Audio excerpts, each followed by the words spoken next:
somewhere, but to my knowledge, we are the only ones. And so just a little bit about Citizens Caring for the Future. Citizens Caring for the Future was actually born out of an immersion retreat like the one that we will be discussing today. And this immersion retreat took place in the fall of 2019 and was led by New Mexico, El Paso region, Interfaith Power and Light. Ruth, you might have been there, right? Yeah. Okay, Ruth was actually there. I was not. I'll discuss that in a minute. I did not know about any of this at that point in time. But it was led by New Mexico, El Paso region, Interfaith Power and Light, and then also Earthworks as well was there. And during that immersion retreat, Sister Joan organized some faith leaders from Carlsbad mainly. I don't believe there was any faith leaders from Hobbs at the time. And they had a forum where they spoke about just their experience being in the Permian Basin, specifically since the Permian oil boom had started. So 2018, 2019. And at that point in time, it was even more active than it is now. You could really tell a huge difference in our community, but it also was brand new. So folks had a lot to talk about. Those faith leaders had a lot to talk about and a lot of concerns. And in hearing one another, they realized that, oh my gosh, I'm not the only person with these concerns. As I said, it was all kind of new. And so we all had these questions and things that we were noticing, but we didn't know that other people were seeing them. So much of the focus here is drill, baby, drill. And, it's good for the economy, things like that.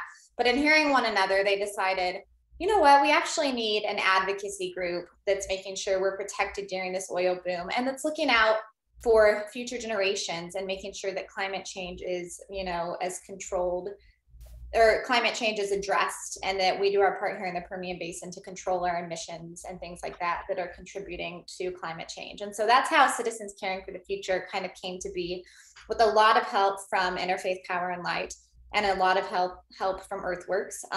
Earthworks is not quite as involved with us anymore. It's mainly Interfaith Power and Light that's working closely with Citizens Caring for the Future. But that's just a little bit of background on the organization. A little background on me. I was born and raised in Carlsbad, and I left home in 2011, and I moved back in 2018. And that's when the Permian oil boom was really, really taking off, and it was in full swing, for lack of a better word. And, I noticed the changes to our community, things like, a huge influx of population. All of a sudden there was traffic in Carlsbad, New Mexico, which was kind of crazy. There was daily car wrecks on the highways out in the oil field. At that time, there was a saying called "Stay alive" on 285. And that's because that highway was so dangerous. There was, daily fatal car wrecks, and you just wouldn't hear about it a lot of the time because it's oil field workers that are transient. Their families are in Louisiana, Mexico, wherever they may be. And so, these deaths didn't get a lot of attention. Things like that were happening. Cost of housing was astronomical at the time. We had teacher shortages before. I feel like everyone else in the country has teacher shortages now, but that was before before everyone else had those as well. So I was noticing those normal things in the community. But then within about a year of being back, I began to notice that I was hearing of a lot of young and relatively young people being diagnosed with rare and aggressive cancers. And then a good friend of mine at 23 was diagnosed with a rare and aggressive cancer. He's doing well now, but it was a type of cancer that should be much less aggressive than it was. And then my own mother at the age of 50 was diagnosed with ovarian cancer with no family history, nothing prior. And that's a relatively young age to be diagnosed with things like that. So just because of all the different health issues I was seeing, I began to think that environmental factors might have been at play. And I didn't really know where to turn. I went to a community meeting the New Mexico Environment Department went on about their produced water rule, things like that. But that's all I could really find. I didn't know about the literature that linked health issues to oil and gas production. I didn't know any of those things. Then the pandemic happened and I didn't think about it for a while. Oil and gas went down for a long time. We were focusing on that, focusing on the pandemic, focusing on COVID. And then after the 2020 election, about 2 weeks after that, one of the Citizens Caring for the Future leaders, he got in touch with me, and he had met me kind of through the election process and said, there's this woman from Earthworks coming to town. And she looks at oil and gas sites, and you can see the pollution through her video camera that does thermography. And I was wondering if you would want to see that. And I said, sure. So I met these two people on the side of the highway that I had never met before to go look at these oil and gas sites. And they said, well, we're going to stop by some folks' house before we head out. And that was Penny and Dia Coyne. And you all have probably heard their story. They were the folks that had the produced water line across from their house burst in January of 2020. It showered their house with radioactive wastewater. They ended up having to put chickens down, a lot of their animals down, and they ultimately settled with a company and ended up moving. And I had just read their story about 2 weeks prior, I want to say in Source Magazine, a local New Mexico publication. And I remember thinking, oh, this is incredible. I didn't know there was people here speaking out about these things. And that day I actually got to meet them. So that was really neat. And then in my time with them, with Natalie at Earthworks and the Citizens Caring for the Future leader, Denton, I learned about Citizens Caring for the Future, which I didn't know existed. And I immediately got involved, and then a few months later became the community organizer. So just a little bit of background on Citizens Caring for the Future. I am amazed by the folks that started it. As I mentioned, the politics here can be a little dicey, and they really stood up at a time when it wasn't easy. And so I'm forever grateful to them for that. But just to give everyone a little small overview, very meta overview about the Permian. So as I mentioned, during the pandemic, oil production did go down in the Permian. We are back up. We are still not to those same 2018, 2019 numbers, but you can see production rising again. You can drive down the highway, see, 10 to 20, lots of rigs, 10 to 20 rigs, things like that. But there are some differences in what we're seeing now. So we here in the Permian are not seeing quite the influx of people that we did in 2018, 2019. We still have quite a bit of population growth, but it's not the same. There isn't quite as much lack of housing. The man camps aren't as filled up. So that's something all of us are kind of speculating on, like, why is that the case that these jobs haven't come back in the same way?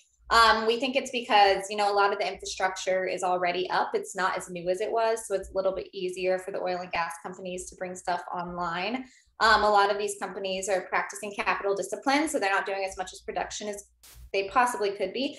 And then also automation. So those are just kind of some of the things we're thinking, but it is up and it is also slightly different. So the first boom in 2018, 2019, that was really in between Hobbs and Carlsbad more than anything, out into Texas is where that boom was taking place. And that was in a petroleum basin. So the Permian Basin is comprised of a lot of different basins. That's just the overarching name that we use for the whole region.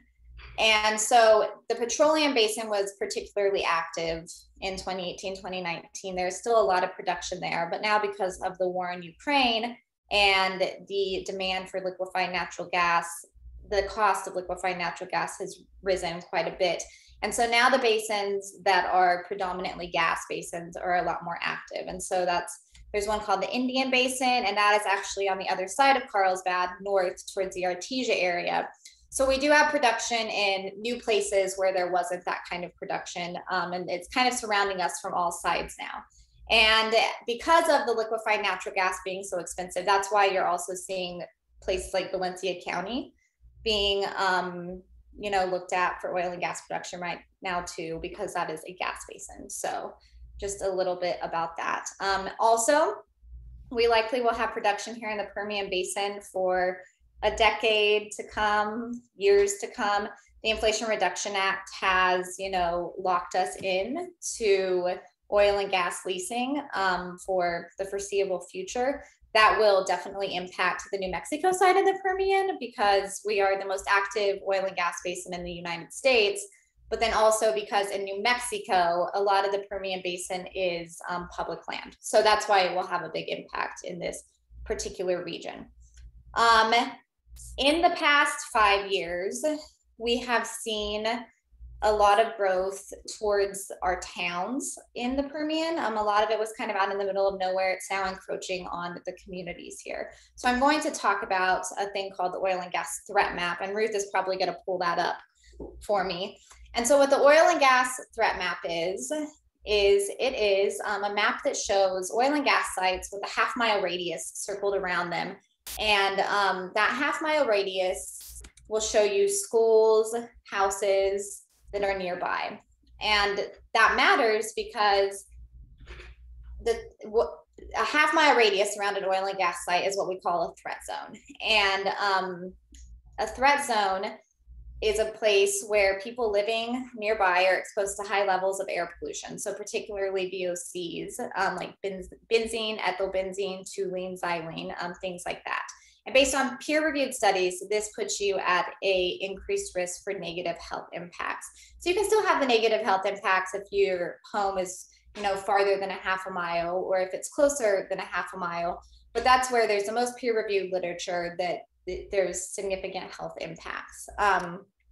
And so in Eddy County specifically, within the past 5 years, so they update this every 5 years. The newest threat map came out in 2022, but within the time that 2017 to 2022, you saw a 40% increase in Eddy County of folks living in an oil and gas threat zone. And in Lee County, you saw a 17% increase of folks living in an oil and gas threat zone. So production is really encroaching and having more and more of an impact on the folks living down here. And that can be quite hard. And so during this immersion retreat that Anne, Ruth, and Clara came to, we met with some folks in Hobbs with a group called Somos Un Pueblo Unido. And Somos Un Pueblo Unido is an advocacy group, if you're not familiar. They mainly work on immigration issues and helping people coming up from South America to obtain citizenship. And so they have a lot of oil and gas workers that they work with, things like that. And so we had a meeting with them when they got into town, and we went over the oil and gas threat map, and we were able to, put in their addresses, things like that. Every single person we spoke with lived within an oil and gas threat zone in Lee County. Lee County has a lot of folks living in an oil and gas threat zone. I think actually more than Carlsbad. They don't have quite as stringent setback rules there. And you can see Ruth is showing you, there's quite a bit of schools that are within a half mile of an oil and gas site in Hobbs, in Lee County, also in Eddy County as well. Ruth, if you want to, I'm actually going to share my screen now and show some pictures. So kind of, as I mentioned, let me share my screen. Can everyone see my screen? Yeah. Okay, great. Okay. So as I mentioned, we met with these folks from Somos Un Pueblo Unido. Here is a picture of everyone. This is Gladys, Maria, and Elavijes. And as I said, they all, when I pulled up the oil and gas threat map, wanted to put their address in, and they all happen to live within an oil and gas threat zone. Gladys, well, actually, Elavijes told us about her sister-in-law, Alma, who she said she lives within a half mile of an oil and gas site. And we actually went to her house, and she came out, and we were able to meet with her. And she has had thyroid cancer, which these pollutants that are emitted from oil and gas sites are known endocrine disruptors, known carcinogens, things like that. So thyroid cancer is probably linked to what she is living by. And a lot of folks on her street as well have dealt with cancers. She said there was a young man on her street that died of a rare and aggressive brain cancer. But I was just going to show you all a little bit of her home. So this is the back side of Alma's home. And her back porch comes right up to this, all this oil and gas infrastructure right here. You see the danger signs, dangerous chemicals, things like that. And then on the front side, this is on the front side of her home. So this is from just looking out her front door. We have Flat Stanley, just sorry about that. That's what we're gonna do some kind of campaign with Flat Stanley. So that's why he's in the picture. But so, you have an oil and gas rig that you can see all the infrastructure right there that would be emitting things like methane, a known planet warming gas, but then also the other ones that are associated with oil and gas production, benzene, ethyl benzene, those are the ones that are really dangerous to humans. So that's what her house was surrounded by. And then Gladys, we had brought a story from the Hobbs paper. They have a site there. I believe they handle chemicals that they sell to the oil and gas companies. And there's been a smell coming from this facility there in Hobbs for the past few months. It's a really fishy, gross odor, and it's making people in the neighborhood sick. And they have associated it with something called a petrosweet chemical. And she thought the smell was just coming from the local animal shelter nearby. And we had brought this story, and she said, oh my gosh, my house is right there. And so we went to her house and, had prayer time and sprinkled holy water there. New Mexico Environment Department is investigating this site, but there's the site right there. It's called Baker Hughes, and you have just the neighborhood right there. That's where Gladys's house was. So that was, quite hard to see how close they're living to all of this and what an impact it's having on their health. But it was good for them to, know that these tools are there, and then also connect with us to know that, there's help for whatever we can do to lower the burden of living near all of these things. From there, and I apologize. From there, we drove back through to Carlsbad. That way everyone could kind of get a look at what I would call the heart of the oil field, and that's between Carlsbad and Hobbs in the Jow, Eunice area. That's where there's a lot of oil and gas production. And so, lands of pump jacks, things like that. And then the next morning, Stephen shared with me a vessel that he had made. He went on a indigenous retreat, and he made this vessel. And I believe, does anyone remember how many there are? There's about 10 or so in circulation, something like that he mentioned. I was gonna say 10. No, there's over 50. Oh, there's over 50. Stephen's here. Okay, do you want to explain a little bit about it, Stephen? Sure. So the Earth and Treasure-based practice is been, historically connected with the Buddhist tradition. Cynthia George, who is located in Tsuke, is the one who has been responsible for bringing the practice to the forefront.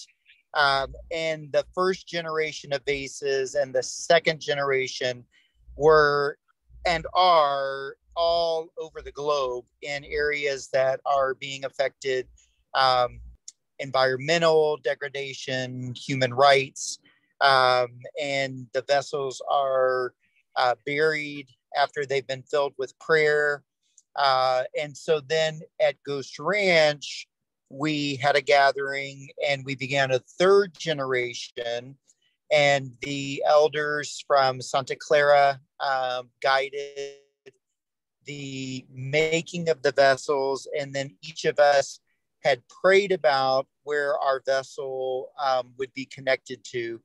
And from my first immersion of going down into the Permian Basin, that's what I just felt very called, and the vessel felt like it was called. And so I've had the vessel, but it felt like the vessel needed to be in the area and beginning to find its home. And that's why then that was now passed over, and it's being stewarded there. So I have it right here with me. And it was a beautiful time when he shared the story of it with us, and we all, prayed over it and put our own thoughts into it. And there's some photos of that. Stephen was gracious enough to leave it in my care. And so here we are exchanging it. And then again, the whole group together. And then from there, we went back out into the oil field. Again, I was able to show everyone some sites, near schools and things like that in Carlsbad. And I was having trouble. Let me pull up some of those pictures. I was having trouble getting them to go into this presentation. But let's see here. This is a live photo, so it looks like a video. It is actually not. But as you can see, you have an oil and gas site right here, and you have an elementary school in the background where I'm circling. There's an elementary school right there. And so I was able to show everyone, some of these sites that are really close to schools, homes, things like that. And then we also were able to drive through and just drive through the oil field and observe. As you all are probably aware, there is a ban on routine venting and flaring in New Mexico. Our environmental agencies do not have adequate funding, so they can't always enforce these rules. And you would also need a small army to cover the Permian Basin, I always say. So everyone was able to see, some of these things out in the oil field that happen every day that are technically illegal. But you will see, lots of flares if you drive around the oil field that look like this, just burning. We call these dirty flares with the smoke coming from them. So everyone was able to, see those things. So that's just a little bit of an overview of our trip. As I mentioned, production here is back up in the Permian Basin is, one of the most prominent oil fields in the world. So it's really driven by geopolitics and very large forces beyond our control down here. And because of that, Citizens Caring for the Future, we are always advocating for stronger regulations to protect us from the emissions, to protect our water, things like that. We also are working to slow leasing on federal lands, put a stop to that. That's unlikely, but that's something we will be advocating for. But because of the production, and it really seems here to stay for a while, Citizens Caring for the Future is also, taking a much more local approach. So I mentioned the oil and gas threat map. We will be doing a canvassing campaign in these oil and gas threat zones, these neighborhoods, and just notifying people that they live within a half mile and some of the health things that can be associated living near these oil and gas sites. There's not a lot of education for folks down here. As I mentioned, when I started to get worried about environmental issues, I didn't really know where to turn because it's an informational desert in a lot of ways. So notifying people of, the dangers because people are not aware. And then also giving them, real world practical things that they can do. So how do they talk to their doctors? What should they be taking note of? And then also educating doctors here in the region that don't know a lot of the issues that come with living near oil and gas sites. And then we also are hoping to empower people to just make smarter decisions, to take a look at, what the air pollution levels look like before they go outside and, have a barbecue with their family, something like that. Getting air purifiers into their homes for folks that live really close to these sites to make sure that the air indoors is clean. And then also making sure that environmental groups, conservancy groups have more of a upfront place in the communities here in Southeast New Mexico. A lot of our community initiatives are funded and funded by oil and gas majors. And so we're really working to get different funding sources and then also get things into our schools and our community to educate people on climate change and how they can make an impact on making sure that climate change is addressed for future generations, especially here in the Permian, since the emissions here play such a big role in global warming. So that's just a little bit about the trip and what we do as Citizens Caring for the Future. And with that, I will hand it over to Clara, Ann, and Ruth to talk a little bit more about the trip and what they thought of it.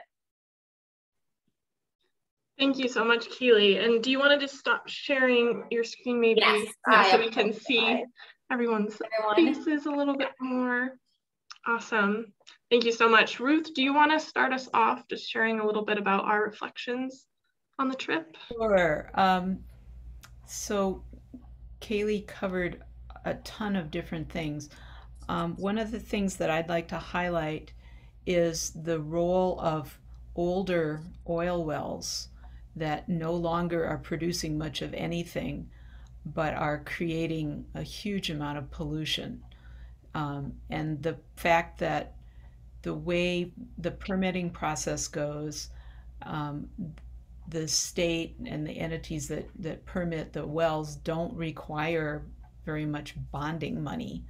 So it's very expensive to cap the well, to close it, to clean it up. So they just don't do it. So it just sits there and emits a lot of toxic pollution. So that's one thing I wanted to make sure we mentioned. Another thing is the racist overtones of a lot of this.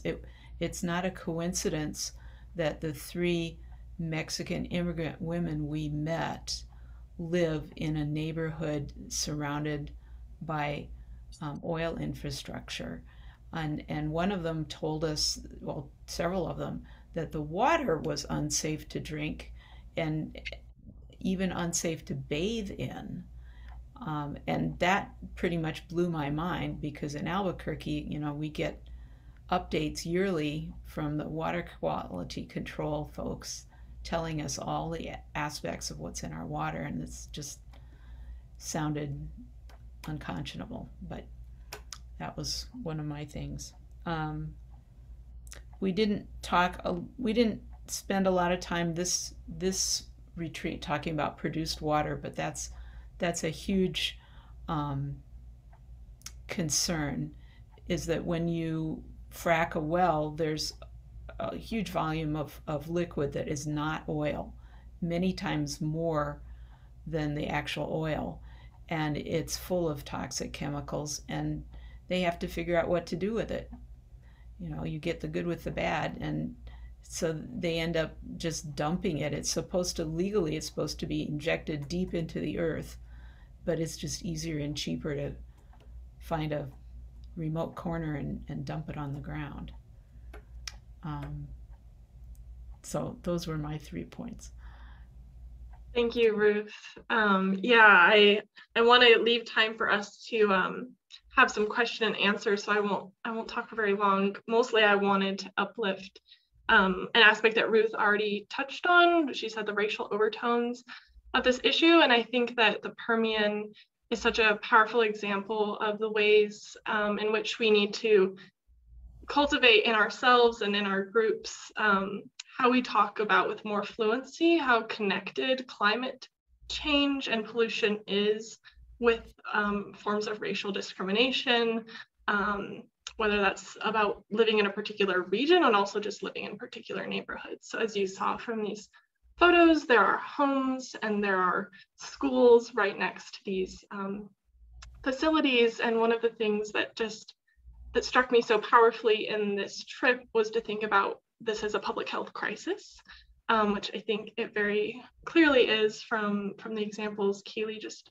raised anecdotally about the rates of aggressive cancers, and how that maps onto our national narrative around the relationship between public health crises and environmental pollutants. Cancer Alley in Louisiana is maybe a more nationally well-known example. So it hit me over and over again that this is such a clear connection that's happening in this part of the state. And I had no idea about it, and I live in New Mexico. So how many people across our country know nothing about what's going on down there? So I think that for me, at least one really tangible thing that I and everyone can do is just speak with the people in your life about this and start sort of connecting those dots, because I think when people hear about climate change and they hear about the politics of oil and gas, that can feel an inaccessible thing to talk about and certainly very politically polarized.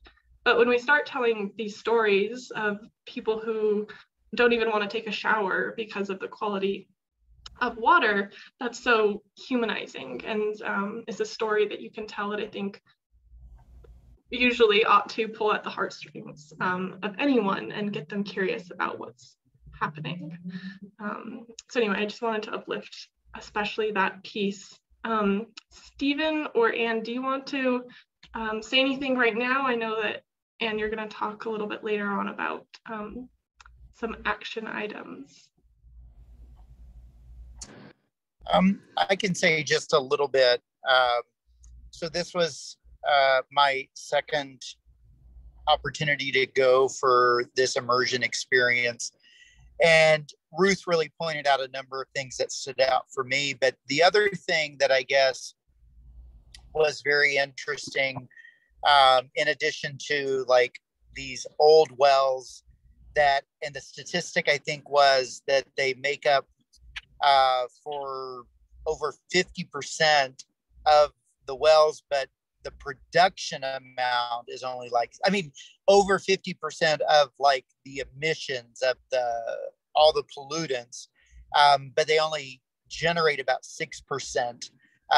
So, you know, it's just like a no-brainer. But the other thing was when we went the first time, which was pre-COVID, there was just this like chaotic kind of reality. I mean, you just, because everything had just started booming, and, you know, and then when we went this time, there was like this degree of almost normalcy with it. And I don't say that as a positive thing. You know, it was just the reflection that, you know, how often does that become the case that we begin to think that, oh, well, this is just normal. This is the way it's supposed to be. And the people that live there, you know, they see these wells, they see the flares, they know that they, you know, there's this beautiful park in Carlsbad, but can you really go out and safely be in it? But that's just kind of like, well, we accept that now, that just goes with living there. And that really was difficult for me to hold and to think about, that this is not supposed to be normal. So I guess that's my little piece that I'd like to add. Thank you, Stephen. Anne, do you want to say anything before we move to some Q&A?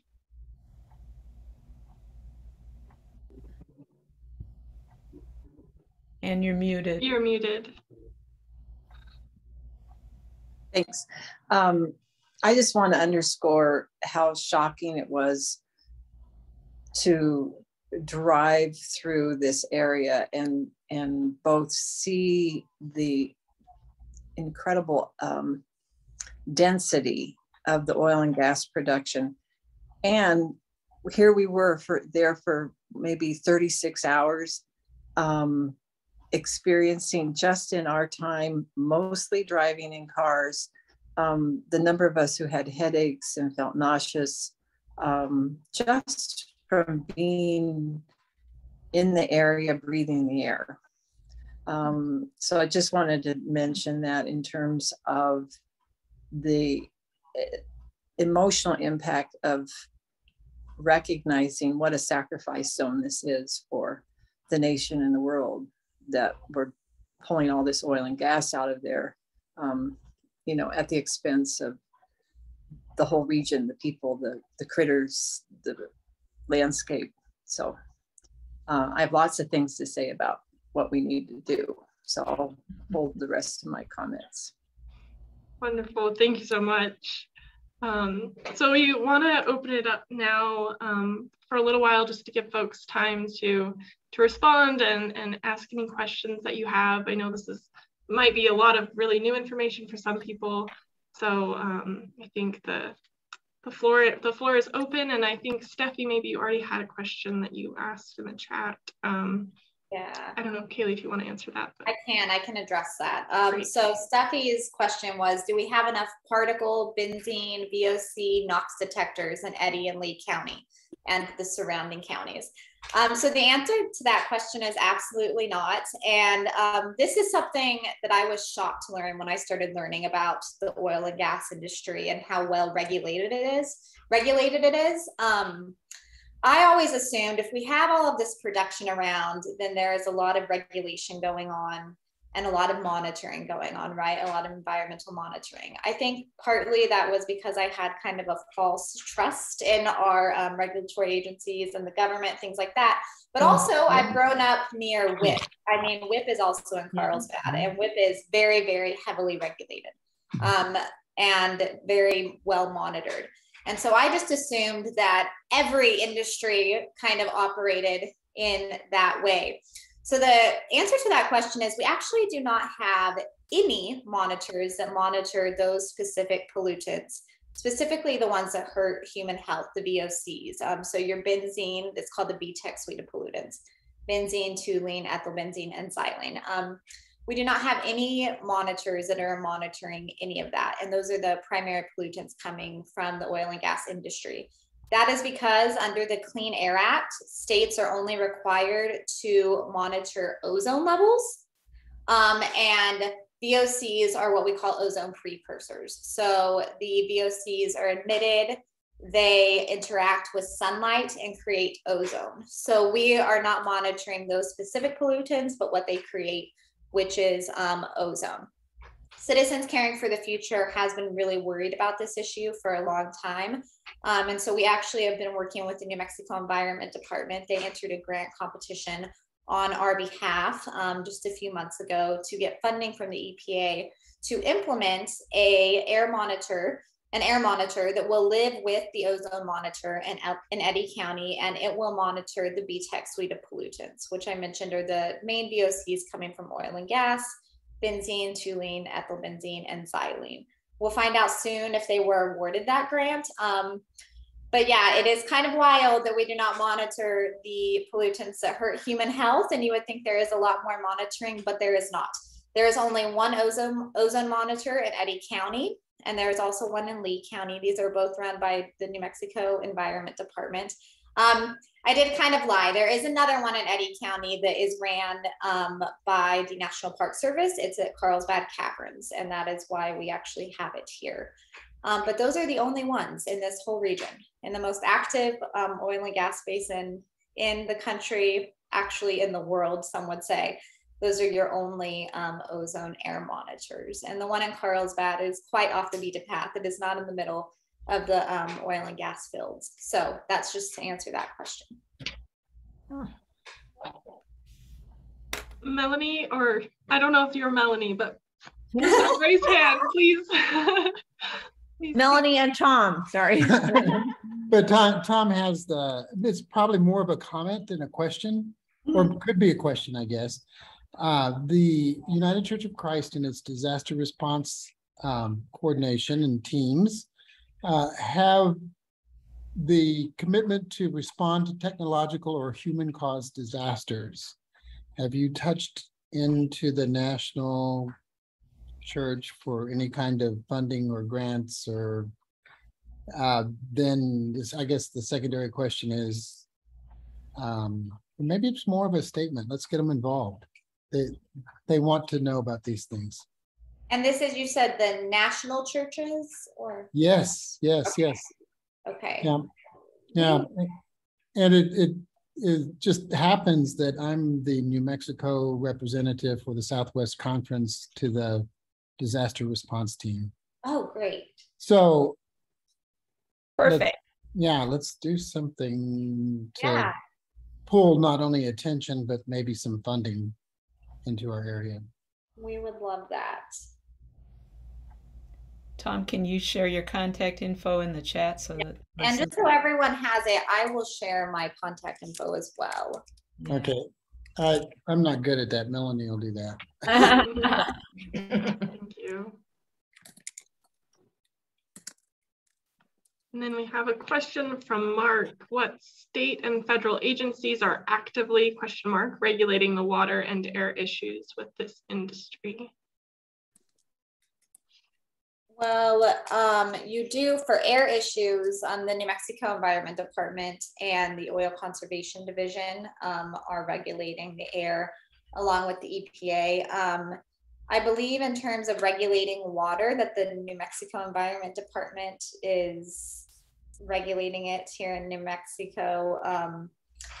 There's not a lot in the way of regulation, and then enforcing it here in the oil field is a whole different story. We do have a law that, you cannot dump produced water here in New Mexico, but if you have been to the Permian Basin, you see how vast it is, how much of it is in the middle of nowhere. There is really little to no enforcement of that rule. And I do not know much about water, and probably might be able to answer more of this question. Unfortunately, I don't have my arms around the degree to which the New Mexico Environment Department is doing any water quality monitoring around oil and gas production. Yeah, but they would be the ones doing that regulation from the state level. And federal, I assume it would be EPA as well.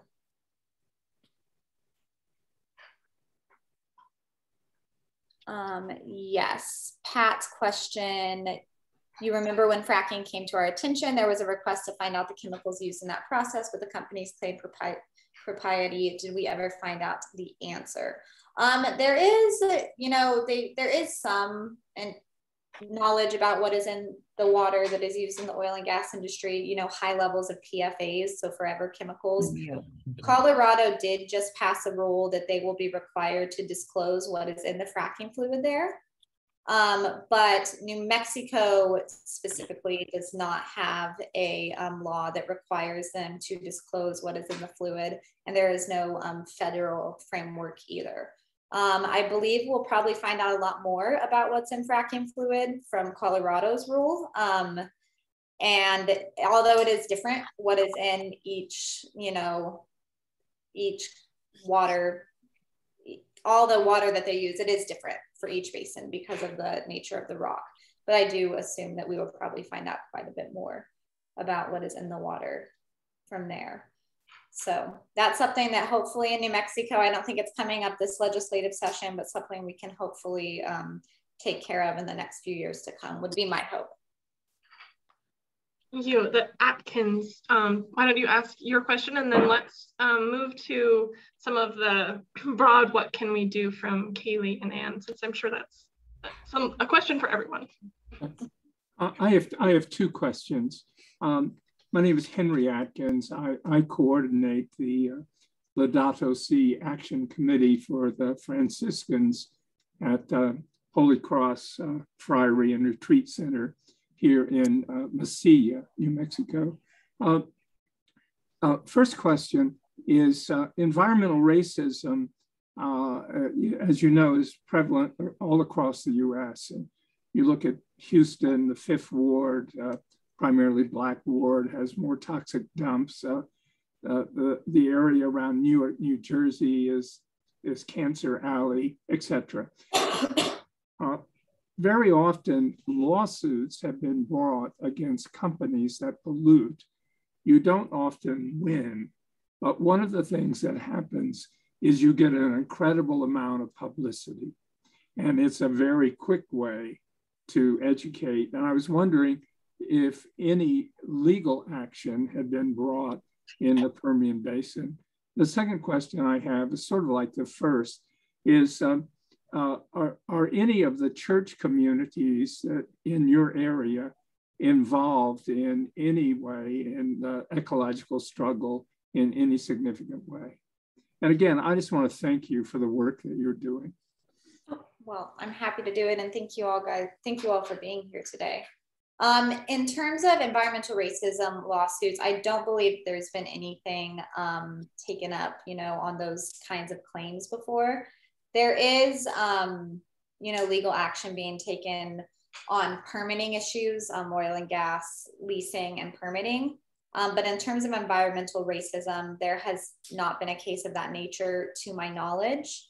I do think that's an interesting avenue that is worth looking into. I will say we have a lot of hesitancy with people being willing to speak out really in any way, much less take aggressive action, such as filing a lawsuit.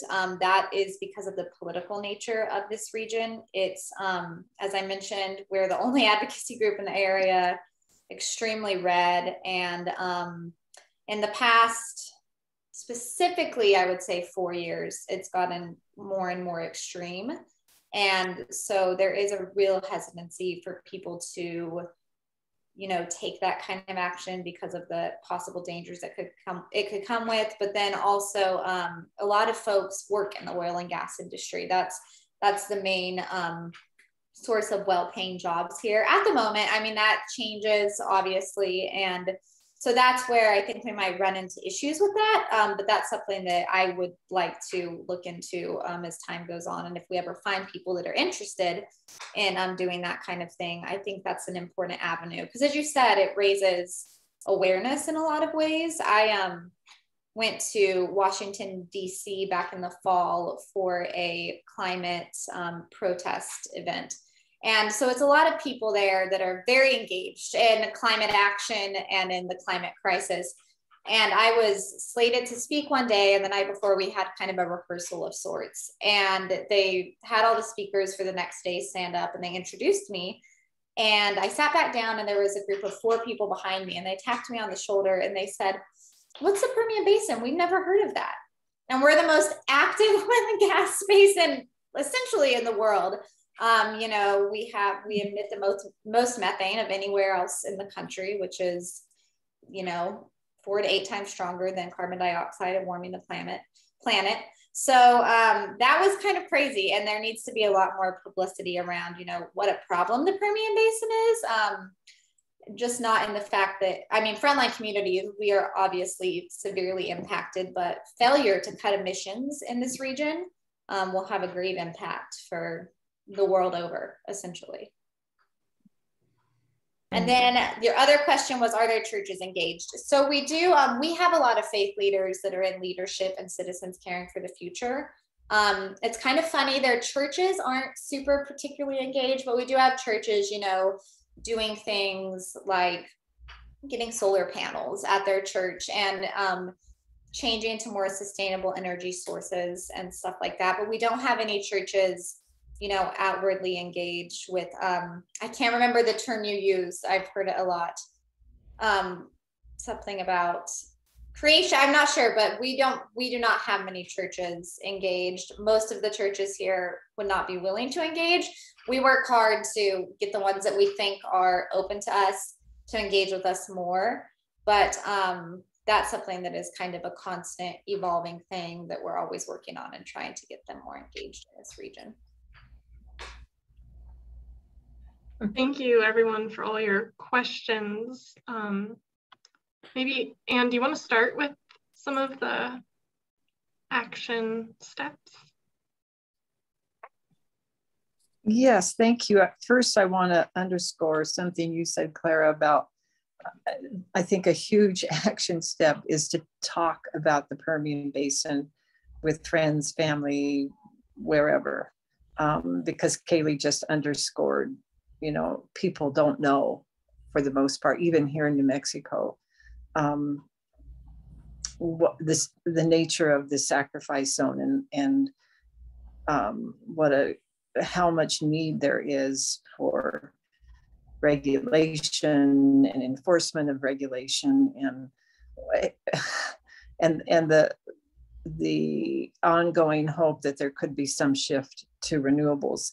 So this, beyond those conversations, I just want to emphasize that given that we have this information from the oil and gas threat map, that one important thing is to lobby for and ask for setbacks, better setbacks for the, and as I understood, Kayley, and maybe we don't know for sure, maybe in Hobbs, where we spoke with the women whose families are in the oil and gas industry production, there maybe are no setback requirements in Hobbs as a municipality.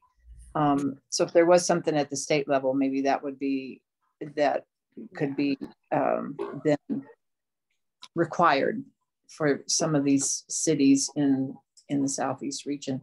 And there will be something on the state level, just so everyone knows. That is in the works. There will be something on the state level. It'll be a part of the Oil and Gas Reform Act, although I've heard another name floated, so that might not be the official name. It will be built into that act, setback requirements statewide.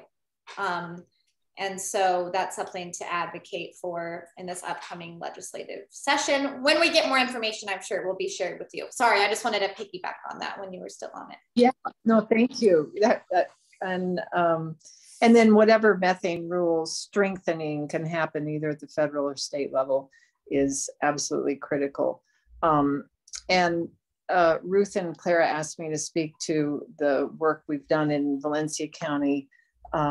We've had this shocking development in our county, and if for everyone, that's the county just below Albuquerque's, Bernalillo County. no oil and gas production here.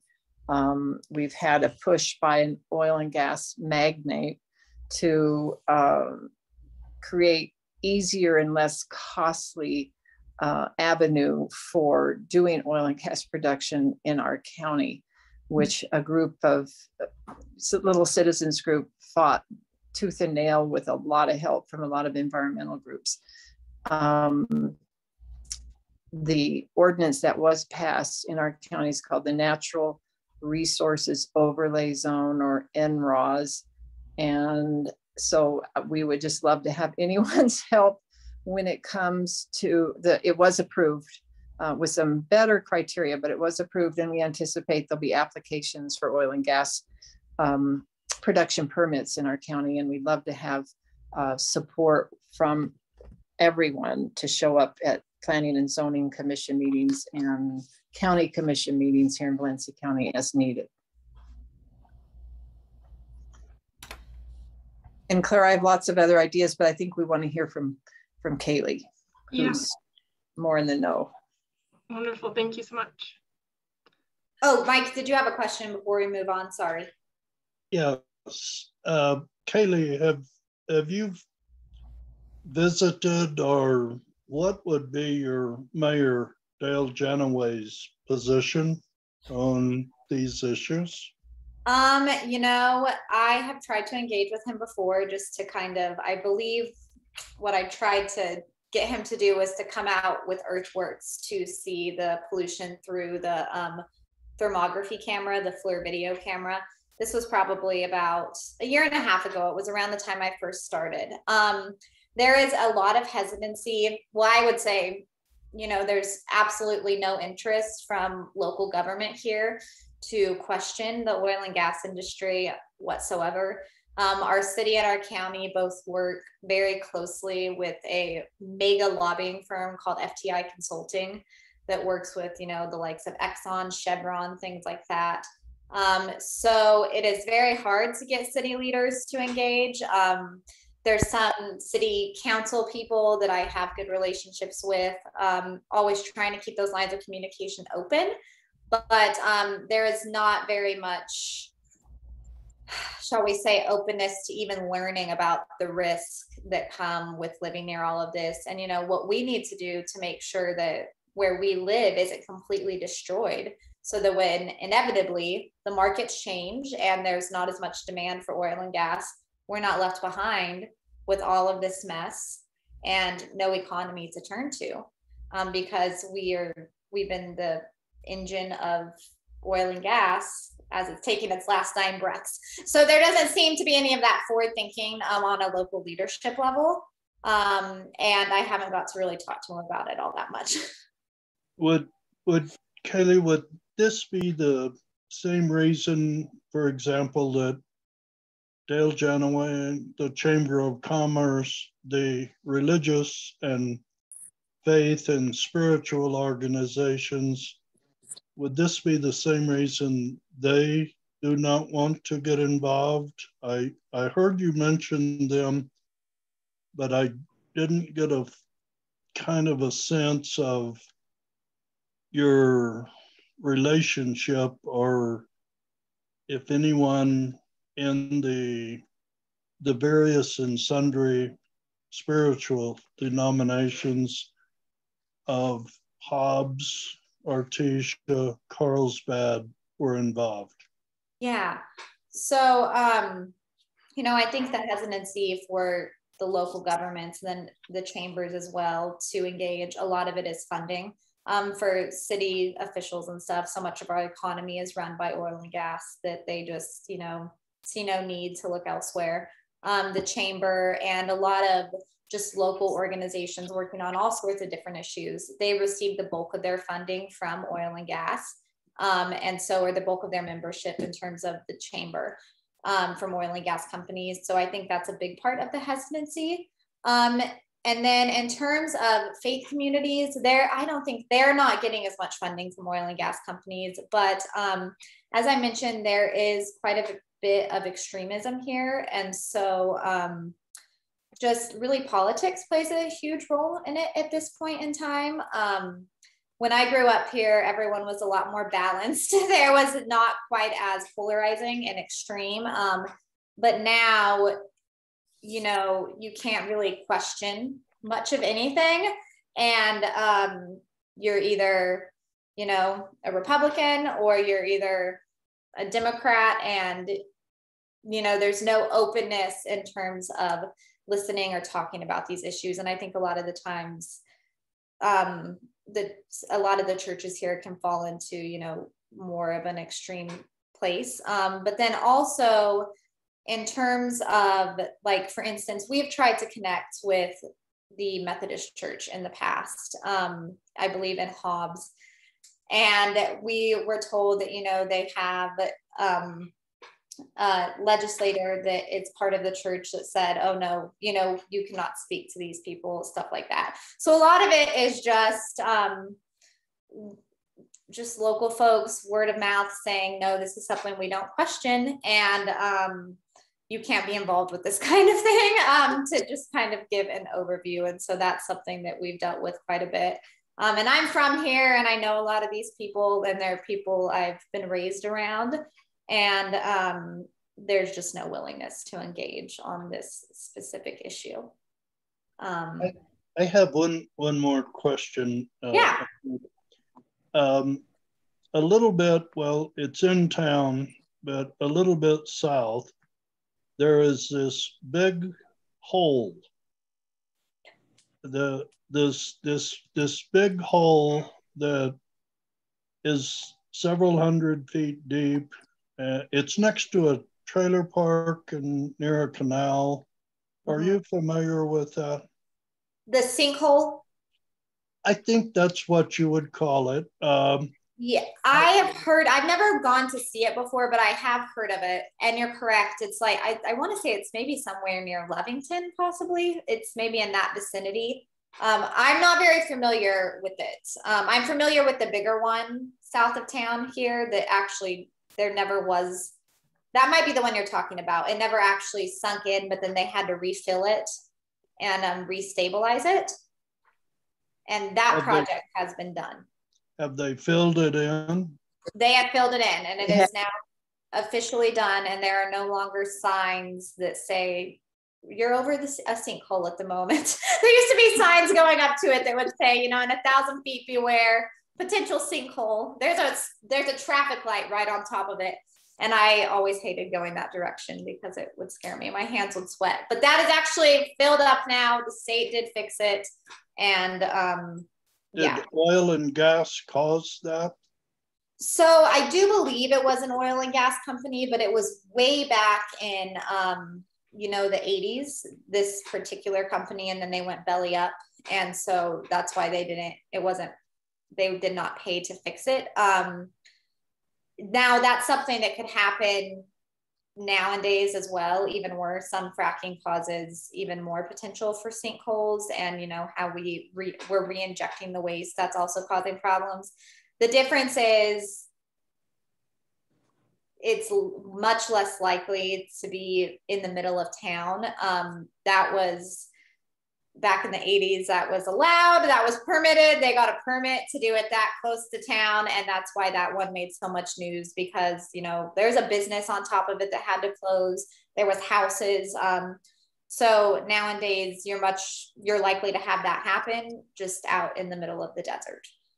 And so, which is all not good by any means. And I don't think they know nearly as much as they need to about what an impact all of this can have geologically. In terms of sinkholes, earthquakes, you know, our water, the caverns. There was just an earthquake about 4 miles south of the caverns, and it was a 4.5. This happened just a few days ago. So I don't think they know nearly enough about the risk that comes with all of this. And then, you know, you have talks of things like carbon sequestration now, where we're going to inject carbon back into the ground. Don't know much about the impacts that'll have. So that is something that is, you know, very scary, and there urgently needs to be more research done on that topic. Thank you, Mike, and everyone for your questions. I want to make sure we respect our time here, or just a little bit over. Nancy, do you have want to wrap us up with a final question and then we can close? Steffi had a question in the chat also. Oh, I mute myself. You're muted. After all this time, we get this down, but no. So I have been lucky enough to be in your area before the pandemic with Earthworks. So I've been down there and seen, you know, look through those floor cameras and talk to people whose lives have been destroyed by what's going on down there. And I just want to sort of emphasize for people who haven't gone, you should try to go, because it is not just a little well here and there. This is mega industrial processes going on everywhere, and that land will never be able to be used, honestly, for anything again. I mean, it is on a scale that is barely imaginable. So that's just my background. So I wanted to just mention a few things about somebody, I think Dodie asked about setbacks, which is just a rule that says that a well has to be, can't be within a certain distance, prescribed distance from a school, a home, et cetera, et cetera. And that is definitely something that needs to be done. The other thing, just the air monitoring, I bet everybody on this call has been in legislative hearings where they've heard representatives from Hobbs and Carlsbad say,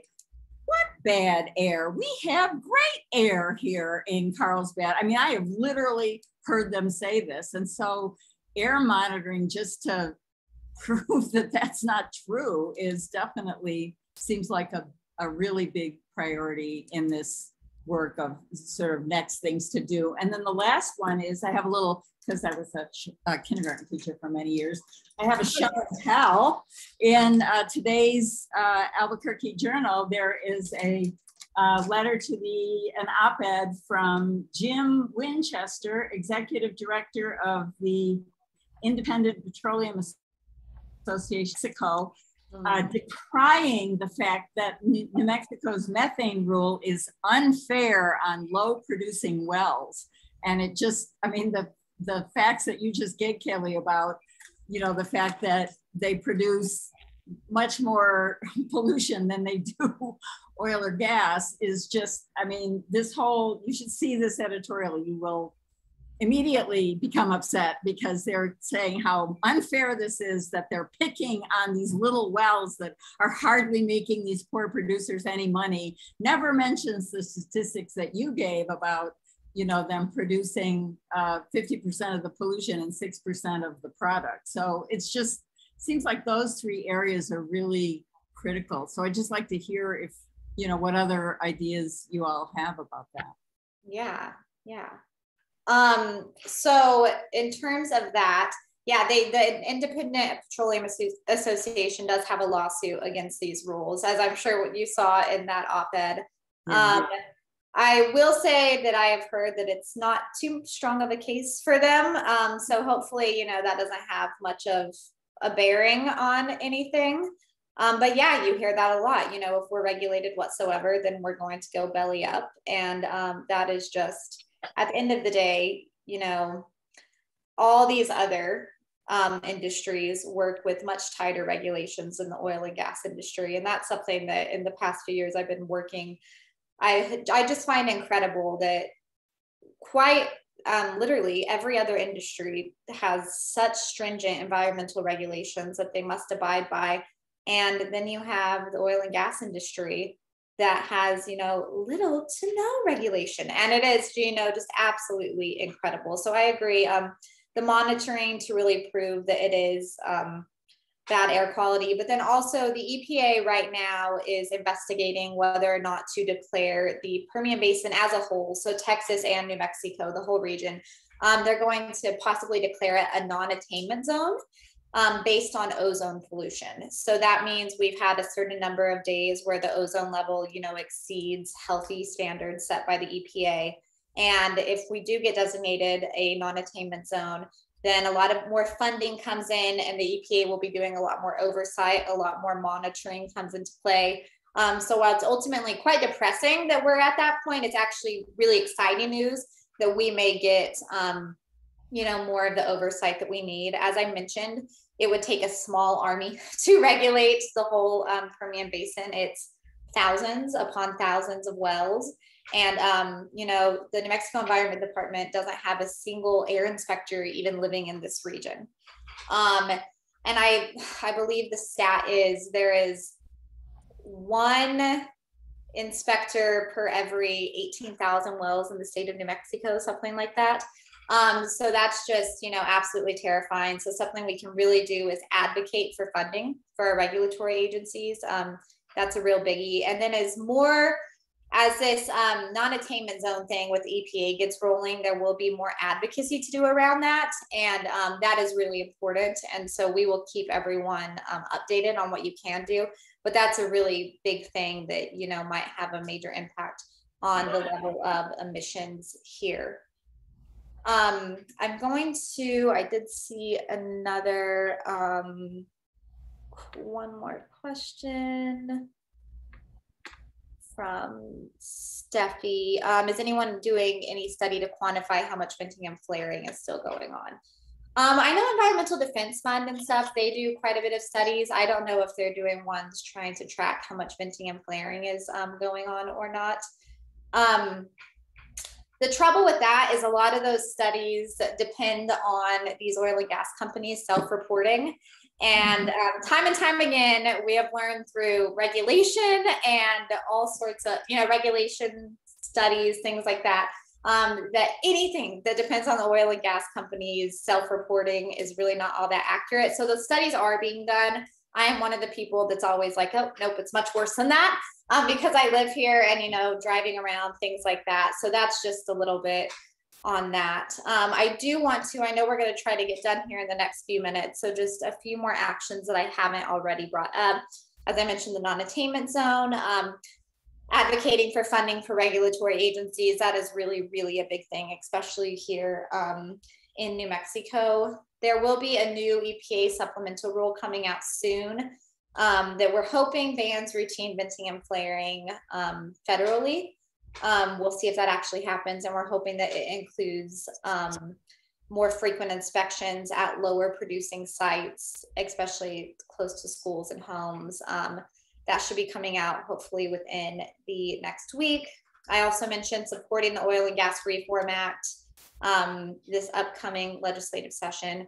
That's something else that folks can do here in New Mexico that is very helpful. That will focus not only on setbacks, but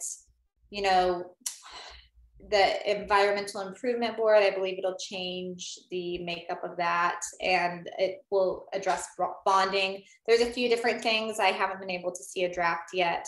As I said, I'm not sure what the name is even. I think it has changed, but that's something that folks can really work on. And then I think something else that, just in general for folks to do is really to stay up to date on the different tactics that oil and gas are using at this point. They've really pivoted from denying climate change to saying climate change is here and we're a part of the solution. Here is how, let us drive the train. And you're seeing that things like carbon capture, fight hard against any kind of investment in carbon capture technologies, which have not been proven whatsoever. There's not been one carbon capture plant that has actually worked. So, that's not only more emissions in our air justified by carbon capture, but also could become a stranded asset. So just not good business at the end of the day.